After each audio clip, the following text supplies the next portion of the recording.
जब मेरा भैया मुझे अकेले में दिखे तब मैं उससे जाके बोलूं, जब मैं उसको आवाज दूं। देखना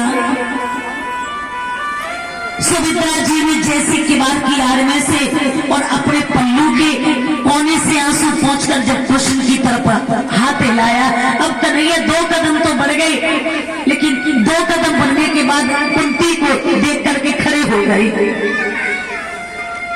अब अर्जुन सामने देख रहे हैं, अर्जुन कह रहे हैं कि कन्हैया सुमित्रा की तरफ जा रहे हैं।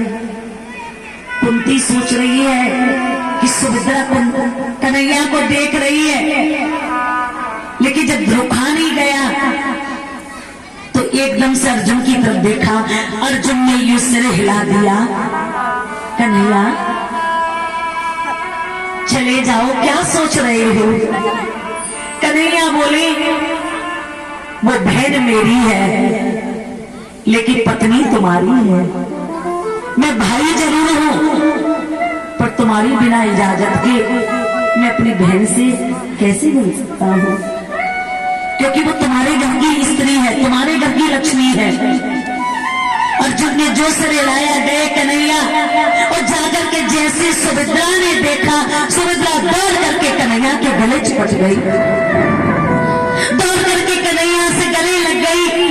और जब गले चिपटी ना, इतना रोई सुमित्रा, इतना रोई कि भगवान श्री कृष्ण की आंखों में आंसू, और सुमित्रा की तरफ देख करके एक आंसू जमीन पर नहीं गिरा। सुमित्रा ने कहा कन्हैया से कि भैया सबसे मिल करके जा रहे थे, सबसे मिलने पर कोई सगी बहन की याद नहीं आई? तुमने एक बार भी नहीं सोचा कि इस घर में मेरी बहन सुमित्रा भी रहती है? और जाते जाते यूं छोड़कर जाने लगे। कन्हैया ने कहा सुमित्रा आया तो हूं तुझसे मिलने, लेकिन बता, सबसे पूछ लिया, कैसे एक बार मुझसे भी पूछ लेते कि सुमित्रा जाते जाते तुझे क्या चाहिए,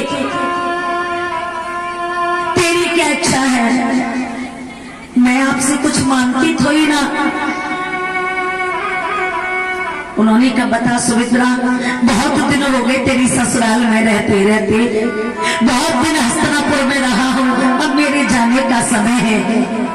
सुमित्रा ने कहा तुम मेरी ससुराल में रहे, क्या मुझसे तुमने कभी बात की? मेरी ससुराल में रहे, क्या तुमने मुझे कभी देखा? तुम मेरी ससुराल में रहे, एक दिन भी तुमने मेरे हाथ की खाना नहीं खाया। जाते जाते एक बात बता दो, एक दिन भी मेरे हाथ का भोजन खाया हो तो मुझे ये लगा हो कि मेरा भाई मेरे घर आया है, क्योंकि कहते हैं जब ससुराल में भाई आता है ना तो घर का कोई भी सदस्य हमारे भाई को भोजन करा दे, लेकिन जब तक बहन उससे नहीं पूछ लेगी, बहन उसको ना कहीं दबक छुपक के चलते नहीं, ना पूछ ले, तब तक बहन का मन भरता नहीं है। जब तक कोई भी खाना खिला दे, बहन अपने हाथों से खाना ना खिला दे, तो ऐसा लगता है बहन को कि कहीं मेरा भैया भूखा ना रह गया हो। उन्होंने कहा हे कृष्ण एक बात बता दो कि जब जब तुम आंगन में बैठकर भोजन खाते थे और जब जब रोटी लेकर के तुमको परोस ले गई तो तुम अपनी थाली पर ऊपर से हाथ रख देते थे। तुम मेरी ससुराल में रहे पर कभी तुमने मेरे हाथ का भोजन नहीं खाया, कभी तुमने मेरे हाथ का भोजन नहीं किया,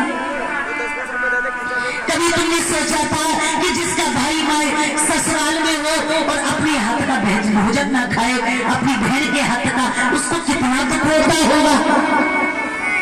जितने दिन तुम मेरी हस्तिनापुर में रहे उतने दिन एक एक क्षण तुमसे बात करने को देखती रही कि कब मेरा भैया अकेले में मिले और कब अपने भैया से दो बातें कर लूं, पर कभी तुमने मुझे सुमित्रा कहकर के आवाज नहीं लगाई।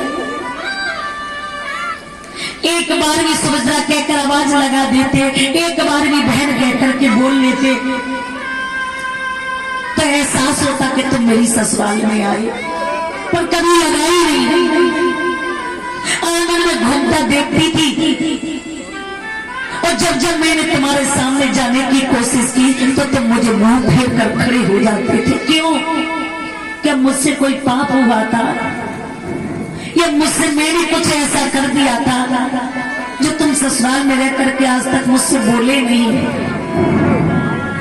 सोचो दुनिया वालों कि जो भाई बहन के अगल बगल में घूमे, और जो भाई बहन के आंगन में घूमे और अपनी बहन को बहन कहकर आवाज ना दे, अपनी बहन से बहन कहकर उसके मन की बात ना पूछे, उस बहन को कितनी पीड़ा होती होगी, उसको कितना दुख होता होगा।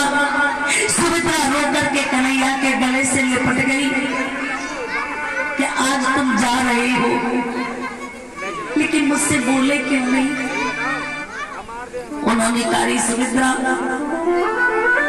जब जब तू मेरे सामने आई तुझे देख करके इसलिए मुंह फेर लेता था कि तुझे देख करके कहीं मेरे मन में मोह जागृत ना हो जाए, तुझे देख करके कहीं मेरा मन विचलित ना हो जाए, ऐसा लगता था मुझे। क्यों? और रही बात ये कि जब जब तुमने मुझे भोजन परोसा सुमित्रा,